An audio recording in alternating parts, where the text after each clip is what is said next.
So guys, जब भी बात एमसीयू की पावर हायरार्की की आती है तो हम में से ज्यादातर लोग कंफ्यूज हो जाते हैं, क्योंकि इतने ज्यादा पावरफुल कैरेक्टर्स में रैंक करना बहुत मुश्किल हो जाता है। और कौन किससे ज्यादा पावरफुल है ये सोचने की तो मैं बात भी नहीं करूंगा, क्योंकि इसका जवाब 3-4 घंटे में भी नहीं मिलने वाला है। बट टेंशन लेने की कोई बात नहीं है, क्योंकि मैं आ चुका हूँ और आज मैं आप लोग के लिए लेकर आया हूँ top 10 most powerful MCU characters की लिस्ट। तो चलो दोस्तों, इस वीडियो की शुरुआत करते हैं। सो नंबर 10, दी हल्क। अब देखो, हल्क ही ऐसा इकलौता कैरेक्टर है जिससे कोई भी एक रेगुलर डे में लड़ना नहीं चाहेगा, क्योंकि फाइट के दौरान ये जितना गुस्सा होता जाएगा उतना ही पावरफुल होता जाएगा। इसकी पावर्स का अंदाजा आप ऐसे भी लगा सकते हो कि टोनी स्टार्क को पूरा एक सूट बनाना पड़ा था इसको रोकने के लिए। एक चलता फिरता जाइंट जो किसी के मुंह पे एक पंच मार दे तो वो उसका वहीं पे काम तमाम कर दे। वैसे तो हल्क आराम से टॉप 5 डिजर्व करता है, लेकिन मैं इसको इसलिए इतना नीचे रख रहा हूँ क्योंकि एमसीयू में इसको इतना वीक दिखाया गया है और उसके फीट्स पे भी उतना फोकस नहीं किया गया है। बट अगर मैं कॉमिक्स की बात कर रहा होता तो ये लिटरली एक गॉड है। चलो कॉमिक्स की बात कभी बाद में करेंगे। Number 9, captain Marvel. So US air force की एक वेटरन जिसको उसकी पावर से एक इन्फिनिटी स्टोन से मिली थी, उसका तो इस लिस्ट में होना बनता है। एक सुपर हीरो जिसके पास एनर्जी प्रोजेक्शन की पावर्स हैं, एनर्जी को जैसे चाहे अपने हिसाब से मैनिपुलेट कर सकती है, आउटर स्पेस में सर्वाइव भी कर सकती है। इवन इसने थैनोस के हाथ से ऑलमोस्ट इन्फिनिटी गॉन्टलेट निकाल ही लिया था अगर उसने सही समय पे पावर स्टोन अपने हाथ में लेकर उसको पंच ना किया होता तो। और अगर ये सब भी कम है तो इसके पावर्स बहुत ज्यादा एक्सट्रीम लेवल पे पुश हो जाते हैं जब ये अपने बाइनरी मोड में चली जाती है। नंबर 8, इक्रिस। सो इक्रिस बेसिकली सबसे ज्यादा पावरफुल एटर्नल है। इसके पास superhuman speed, superhuman strength, superhuman durability, वो सारी चीजें हैं जो एक सुपर हीरो में होनी चाहिए। इसकी पावर्स इतनी है कि ये सारे के सारे एटर्नल्स को एक साथ हरा सकता है, सुपरसोनिक स्पीड से फ्लाई कर सकता है और अपने आंखों से हीट विजन भी छोड़ सकता है। 1-on-1 फाइट में बस एक थीना ही है जो मुझे दिखी है इसको टक्कर देते हुए, बाकी मुझे कोई भी नहीं दिखा जो इसके आस पास भी आए। Number 7, Adam Warlock. So Adam Warlock एक आर्टिफिशियली क्रिएटेड बीइंग है जिसके पास भी वो सारी पावर्स हैं जो आपको इक्रिस में देखने को मिली थी, और साथ ही साथ एनर्जी मैनिपुलेशन और हीलिंग की एबिलिटीज भी हैं। इसके फीट्स की बात करें तो उसने गार्डियंस ऑफ द गैलेक्सी को दौड़ा के मारा है। ये पोटेंशियली तो एक कॉस्मिक एंटिटी है, लेकिन इसकी अपीयरेंस हम लोग को बहुत कम देखने को मिली है एमसीयू में, इसीलिए मैंने इसको इतना नीचे रखा है। इस वक्त तो ये एमसीयू में बहुत ही ज्यादा यंग और इमेच्योर है, बट आगे जाके आई एम प्रीटी श्योर कि ये सेलेस्टियल तक के लेवल का तो आराम से हो जाएगा। Number 6, Scarlet Witch.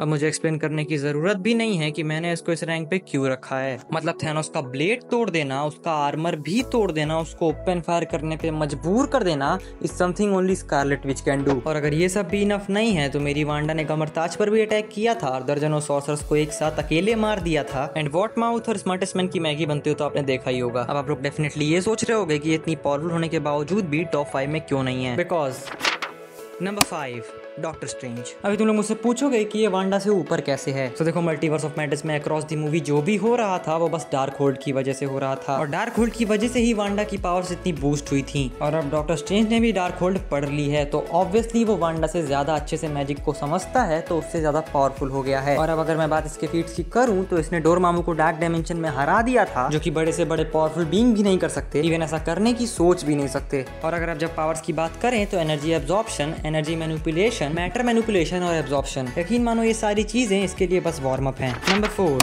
गिया। अब देखो, जिस लड़की के पास 22 सुपर हीरोज की पावर्स हैं, इस पूरे लिस्ट के 3 सुपर हीरोज की पावर ये अकेले होल्ड करती है, और ऑलमोस्ट एकदम एग्जैक्ट सेम टू सेम। और एक सुपर स्कल होने के नाते ये एक दूसरे की पावर्स भी कॉपी कर सकती है। और अभी तक इसकी पूरी पावर रिवील भी नहीं की गई है, इसलिए मैं इसको और पुश नहीं कर सकता या और पीछे नहीं रख सकता।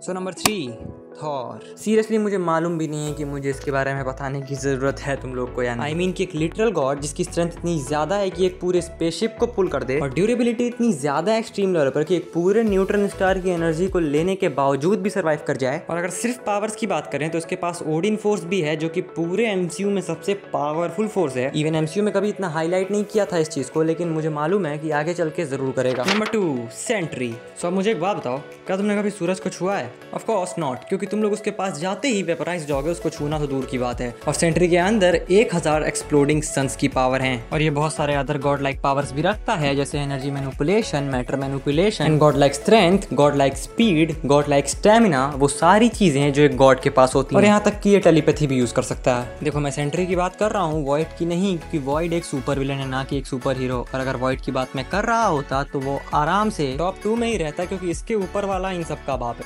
What kind of God I need to be for you, for all of us. Number 1, लोकी। अब बैठ जाओ और मेरी बात को आराम से सुनो। देखो, अभी तक जो भी एमसीयू में हो रहा है या होने वाला है वो सब इसी के अप्रूवल से हो रहा है, क्योंकि इस समय यही है मार्वल का करता धरता। सिर्फ एमसीयू का ही नहीं, कोई भी टाइमलाइन जो एग्जिस्ट करती है उसका कुछ भी करना हो ये कर सकता है। इसकी पावर्स का अंदाजा तुम स्ट्रेंथ, ड्यूरेबिलिटी और स्पीड से नहीं लगा पाओगे, क्योंकि ये एक एक्चुअल गॉड है। चलो, अब उम्मीद करता हूँ कि तुम लोग को मार्वल की पावर हायरार्की समझ में आ गई होगी। अब तुम लोग को अगली वीडियो किस पर देखनी है या मैंने किस सुपर हीरो को मिस तो नहीं कर दिया, तुम लोग मुझे कॉमेंट्स में जरूर बताना। बाय।